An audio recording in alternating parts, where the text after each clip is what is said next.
വടകരയിൽ കടത്തനാട് ലിറ്ററേച്ചർ ഫെസ്റ്റിന് ജനുവരി 9 തിരിതെളിയുമെന്ന് സംഘാടകർ വാർത്താ സമ്മേളനത്തിൽ അറിയിച്ചു. 3 ദിവസങ്ങളിലായി നടക്കുന്ന പരിപാടിയിൽ വിവിധ സെഷനുകളിലായി നിരവധി പ്രമുഖർ സംസാരിക്കും. എന്റെ ഇഷ്ടങ്ങൾ എന്റെ ഫാമിലിക്ക് അറിയാം. Family wedding centre. വടകരയിൽ കടത്തനാട് ലിറ്ററേച്ചർ ഫെസ്റ്റ് 3ാം എഡിഷന് വടകര ടൗൺ ഹാളിൽ സജ്ജീകരിച്ച ശ്രീനിവാസൻ നഗറിൽ ജനുവരി 9 തിരിതെളിയുമെന്ന് സംഘാടകർ വാർത്താ സമ്മേളനത്തിൽ അറിയിച്ചു. പരിപാടി KC വേണുഗോപാൽ MP ഉദ്ഘാടനം ചെയ്യും. Festival committee chairman advocate I Moosa അധ്യക്ഷത വഹിക്കുന്ന ചടങ്ങിൽ രാഷ്ട്രീയ സാംസ്കാരിക രംഗത്തെ പ്രമുഖർ പങ്കെടുക്കും. ലിറ്ററേച്ചർ ഫെസ്റ്റിന്റെ 3ാം പതിപ്പ് ജനുവരി മാസം 9, 10, 11 തീയതികളിൽ വടകര ടൗൺ ഹാളിൽ നടക്കുകയാണ്. 9ാം തീയതി വൈകുന്നേരം 3:30 KC വേണുഗോപാൽ MP ആണ് പരിപാടിയുടെ ഉദ്ഘാടന കർമ്മം നിർവഹിക്കുന്നത്.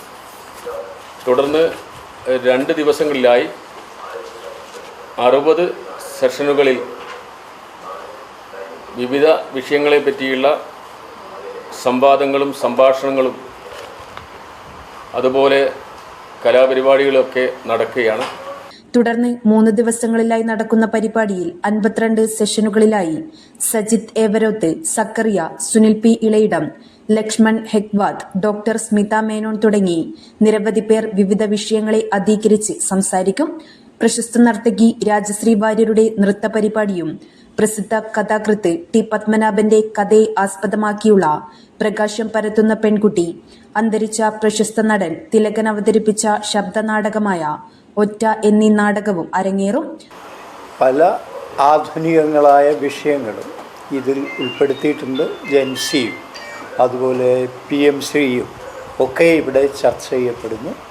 തത്വചിന്തയും കവിതയും രാഷ്ട്രീയവും പരിസ്ഥിതി ബോധവും നൃത്തവും സംഗീതവും എല്ലാം ഇവിടെ വിഷയമായി വരുന്നു. മറാത്തി എഴുത്തുകാരനായിട്ടുള്ള ഗേക്വാദ്, ബംഗാളി പത്രപ്രവർത്തകനായിട്ടുള്ള സൗർജ്യ ഭൗമിക് ഇവരൊക്കെ അതിഥികളായി ഈ ദിവസങ്ങളിൽ വന്നു ചേരുന്നു. കേരളത്തിലെ പ്രമുഖരായ എല്ലാ ചിന്തകരും അതുപോലെ എല്ലാ എഴുത്തുകാരും സക്കറിയ ഉൾപ്പെടെ ഇവിടെ വന്നു ചേരുന്നു ഈ ദിവസങ്ങളിൽ. രാജശ്രീ, ഈ വർഷത്തെ നൃത്തപ്രഭയായി തിരഞ്ഞെടുക്കപ്പെട്ട രാജശ്രീ വാര്യർ നൃത്തത്തെക്കുറിച്ച് ഭരതനാട്യത്തിൻ്റെ ലാവണ്യം എന്ന വിഷയത്തിൽ ഇവിടെ ഒരു ഡെമോൺസ്ട്രേഷനും ക്ലാസും എടുക്കുന്നുണ്ട്. അതുപോലെ പ്രശസ്ത ഗായകനായിട്ടുള്ള കാവാലം ശ്രീകുമാറിൻ്റെ 1 മണിക്കൂർ സെഷൻ വേറെ ഉണ്ട്. തിലകൻ്റെ അതിപ്രശസ്തമായിട്ടുള്ള ഒരു ശബ്ദനാടകം അവസാന ദിവസം ഇവിടെ അവതരിപ്പിക്കുന്നു. മറ്റൊരു നാടകം പ്രകാശം പരത്തിയ പെൺകുട്ടി ആ ദിവസം തന്നെ ഉണ്ടാകും. അത് കൂടാതെ സംഗീതത്തിൻ്റെ ഇടങ്ങളുണ്ട്, നൃത്തത്തിൻ്റെ ഇടങ്ങളുണ്ട്, ചർച്ചകളുണ്ട്, ആനന്ദിനെക്കുറിച്ചുള്ള അതുപോലെ പ്രഭാഷണത്തെക്കുറിച്ചുള്ള പ്രഭാഷണം ഉണ്ട് ഇവിടെ. അങ്ങനെ ടെലഗ്രാഫ്സിലെ R Rajagopalan, KC Narayanan, MN Karassery, Sunil P Ilayidam, ഇങ്ങനെ കേരളത്തിലെ ഇന്നത്തെ ചിന്താലോകത്തിലെ എല്ലാ പ്രമുഖരും ഓരോരുത്തരായി ഇവിടെ പ്രത്യക്ഷപ്പെടുന്നു. ഫെസ്റ്റിവലിന്റെ സമാപന സമ്മേളനം MP ശ്രേയസ് കുമാർ ഉദ്ഘാടനം ചെയ്യും. News bureau, media Vadakara.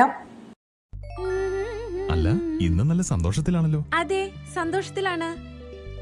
കാരണം ഞാനിപ്പോ പാചകം ചെയ്യുന്നതേ മയൂരം വെളിച്ചെണ്ണ ഉപയോഗിച്ചാണ്. പുതിയ മയൂരം കോക്കനട്ട് ഓയിൽ, കലർപ്പില്ലാത്ത ശുദ്ധമായ വെളിച്ചെണ്ണ. കർഷകരിൽ നിന്ന് നേരിട്ട് ശേഖരിക്കുന്ന നാളികേരം സൾഫറും പുകയും ഏൽക്കാതെ ഉണക്കിയെടുത്ത കൊപ്രയിൽ നിന്നും സംസ്കരിച്ചെടുക്കുന്ന 100% ശുദ്ധമായ വെളിച്ചെണ്ണ. ഇത്രയും നല്ല വെളിച്ചെണ്ണ ഇപ്പോൾ നിങ്ങൾക്ക് വിപണിയിൽ ലഭിക്കുകയില്ല. മയൂരം വെളിച്ചെണ്ണ, ഒരു ഏറെമല സർവീസ് സഹകരണ ബാങ്ക് സംരംഭം.